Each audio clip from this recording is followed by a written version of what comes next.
Good morning and welcome to What's Up Kansas City. We are live at the W.E.B. Du Bois Learning Center this morning, and this morning we have the proud pleasure of interviewing one of Kansas City's finest up-and-coming magnate in the entertainment and marketing industry, Mr. Ray Bingley. How you doing, Ray? I'm doing great. How you doing? That's good, man. How's everything going with you? Everything's good. How's the family? Family's doing well. Everybody's doing good. That's good. Tell us a little bit about who are you? Tell us who you are, okay?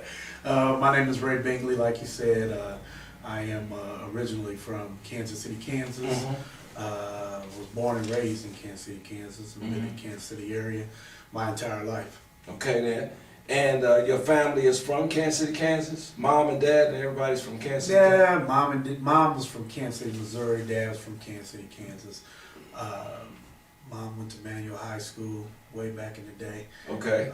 Father went to Sumner High School when it was still the Spartans. Right. Before it became Sumner Academy. So. Okay. Both parents still living? Both parents are deceased now. Is that right? Yeah. Okay then, well you and I belong to the same club. Carlos, we all been in the same club. You know, our moms and dads have gone on to do bigger and better things. And they prepared us well. Yes, they did. It looked like they did well for you, my brother. Not too bad at all. All right then. Not too bad at all. Tell us about your family. Your family. You got a wife or? Yes. That's your family. Yeah, that's my family. Yeah. Got a wife, been married, going on 18 years now. From that, we have 2 children, a son and a daughter. I have a daughter that's in Tallahassee, Florida, playing basketball at Florida State University. I have 2 sons total. One is 23 years old. He lives in Houston, Texas now, and is doing some work for, I believe, Sprint with doing 3G and 4G connecting and stuff like that throughout. Then I have a 12-year-old at home still with me. So you got a baby. Got a baby still. A baby boy. Baby boy still. Yeah, that's good. Yeah. Now he's having the best of everything. Yes, he does, because he's the only child. Yeah. Basically. Yeah. Yeah. Actually, the 2 that are gone, they were your experience. Yeah, they educated you so you could raise the last one. Right. Yeah, Right. because you know a lot about it now. Exactly. Because none of us ever been parents before. No, you learn. Right. You learn. The only way you're going to do is learn by having them, and then you go through the experience. All kids are different, right? Exactly. That's right. Now, I understand we interviewed your daughter at Cascade Sports. Yeah, Cascade Sports interviewed my daughter. And what's her name? Her name's Maya Bingley. You want to give a shout out to her? Hey, Maya. And she's playing basketball down at FSU? FSU in Florida. Way to go, FSU. And what's her name again? Imira. Very good. That sounds like a very interesting name. And she's at FSU? At Florida State University. And she went to high school where? She went to a high school at Lee Summit West High School. Lee Summit West High School. Yep. She was a 2012 Doreno Award winner, which recognizes the top female and male basketball players in the greater Kansas City area. Okay then. Yep. How does she like it down there in Tallahassee? Tallahassee? She loves Tallahassee. She loves the school. Yeah, I like Tallahassee. I used to recruit at Florida A&M. And had a chance to go up to FSU and play golf there, folks. First class golf course. And it's a beautiful school. You know, when I was down there, man, I was there, and I didn't realize it. I knew it was football season, but I didn't realize they were having a game.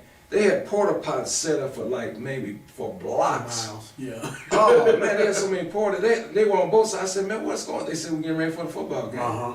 I said, well, no boundaries on drinking beer there, right? Right. Because porta pots everywhere. So you've seen that before, huh? They getting ready to tailgate. It is huge down there. Yeah. Wonderful school. Yeah. And of course, Florida A&M is good too. HBCU, hey, Florida A&M is more than right.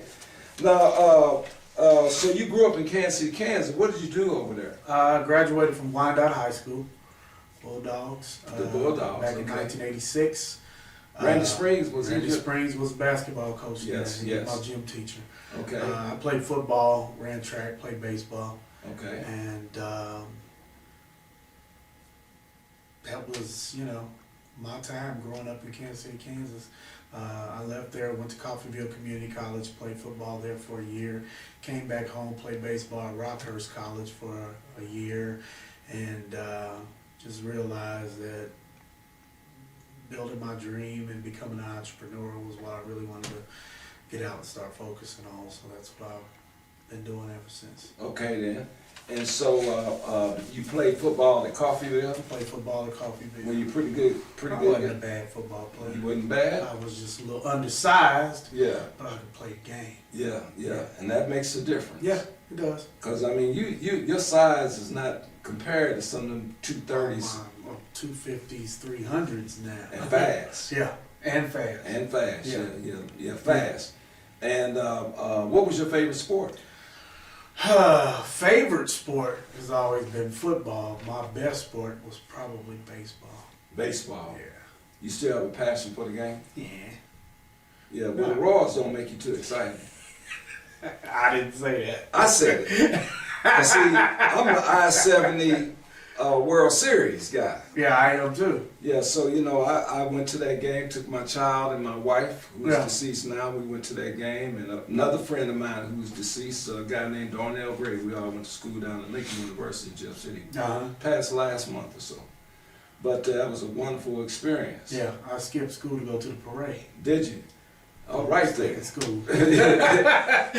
Yeah, we had Mr. K was a wonderful jewel to our community. Yes. You know what I mean? He was, I'm in the multi-level marketing direct sales industry, and he was a super promoter. And that's what being direct sales and multi-level marketing is all about, is being a good promoter and you know, taking care of people, love to serve the people, and love to have passion. He loved people. Right. And my experience with him was 22nd in Brooklyn, back in the day when we still played up on Brooklyn. And I had a chance to meet that guy one time, man, you know. Let me ask you this, so you say you're a business guy, what part of sports, the sports playing in your business now? I mean, as far as the mentality. Actually, We're going to talk about your business, okay? All right. Actually, the mentality is just the continued opportunity to compete. So you think that sports taught me how to be a good competitor. A good competitor? A great competitor. Thank you. I like that. I like that. Yep. I like that. Now, and what's your business? Tell us a little bit about your business. Well, the business is kind of multifaceted. I do a consulting service. My parent company is called the Bingley Group, Media and Consulting. We do sales and marketing consulting, but then I have some other branches of the company. One of them is Expose You Sports Group.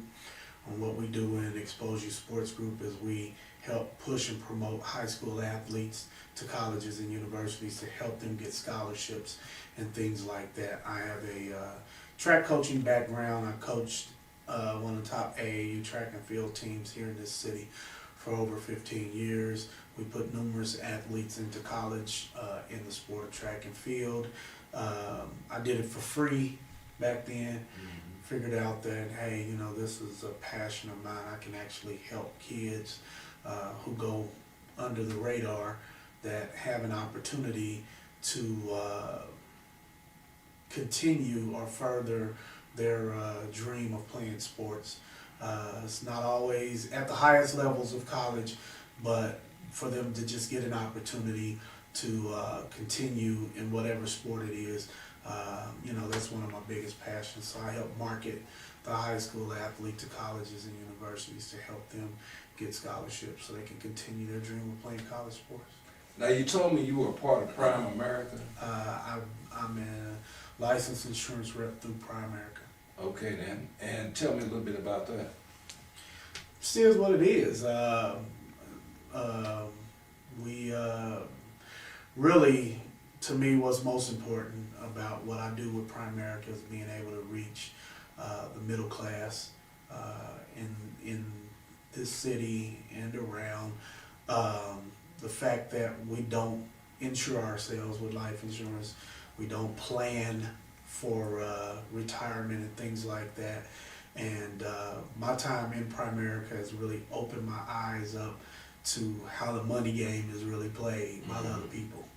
And to be able to share that education with middle class America, people that the elite won't share that information with, you know, being able to help people invest in mutual funds and do things like that for $50 a month, where you wouldn't be able to walk into the mutual fund store unless you had, you know, 50,000 or more to be able to invest, and then teaching people how important it is for them to have life insurance.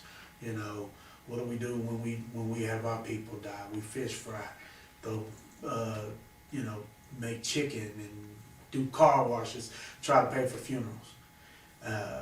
Where we help to educate people for the same amount of money that they're spending every weekend at the club, you know, they can make an investment in their lives that will help to take care of their children at their passing. You know, when my mother and my father passed, they left money to me and my sister, you know, and I think it's very, very important for us, especially us as African Americans, to leave that legacy behind to our kids. And unfortunately, it's not something that we've been taught, you know, and so having that knowledge and having that information, I'm just glad to be able to go out and share it and help people. Serve. Yeah, Serve the people. Definitely. You gotta want to serve. Yep. If you're gonna paint a big picture, you're not gonna get there without serving. Without serving. You got to serve, and it's a wonderful experience to be able to help somebody Right. as we move along. Right. I'm very touched by your comments there, Ray. Now let me ask you this: you have some young ladies that you are going to be promoting, and why don't you tell us a little bit, which is another extension to your business? Exactly. It's in the media and marketing area of my business. We've got a new show coming up. Still in the planning stages, so I don't want to give too much information on it right now. My hope is that we get another opportunity to come in here and sit down with those young ladies. But they are some dynamic young ladies. We're going to do a talk show program, and we're going to discuss every situation in whatever and get to the bottom of situations that go on in life. But again, like I said, I don't want to give too much information away because we're putting it all together, making the final touches. It'll be an internet radio program to start out with, and hopefully we can grow that thing to something real good. These young ladies are some really intelligent young ladies, have a major following on Facebook and Twitter and places like that. And they basically do the same thing on there, and people just flock to their pages to comment on, you know, the scenarios and the situations that they present every day. Yep. So you're gonna get off into the media? I'll get in there a little bit. I'll probably do more producing, more executive producing on the show, and you know, just kind of help get them on the right path and see how much we can grow it.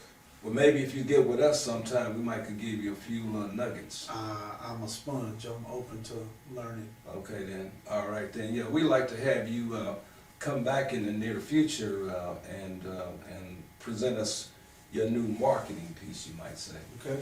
You know, Ray, it's been a real pleasure this morning to sit down and have a conversation with you. This is very fresh this morning to talk to a young aspiring entrepreneur and a guy who likes to serve and a guy that's a family man. And what we're showing you, Kansas City, is that all of us don't have a ski mask on, right? Exactly. And all of us don't have tattoos going across our heads and stuff like that. That we have some very intelligent people in our community, and Ray is one of them, ladies and gentlemen. And it's a proud pleasure for me to interview you this morning. And you look awful nice there. Just ain't nothing short about you but your hair, right? yeah, it's shrinking every day. Well, like I told you earlier, just, you know, life is full of many surprises and mystery, but you look very nice this morning. I was taught that when I grew up as a young kid, ladies and gentlemen. down on 22nd and Prospect. That's where I came from. Miss Theresa Ward was my Cub Scout master, and she taught us this. She said, to look sharp is to be sharp. So this morning, Ray, you look sharp and you are sharp. I appreciate it. So ladies and gentlemen, we would like to thank our listening audience out there. This has been brought to you by Cascade Media, and we are very proud to present a quality product to you with our skipper here, Mr. Carlos Nelson. And look for us out there. But always remember, ladies and gentlemen, to look sharp is to be sharp. And what's up, Kansas City? And thank you very much.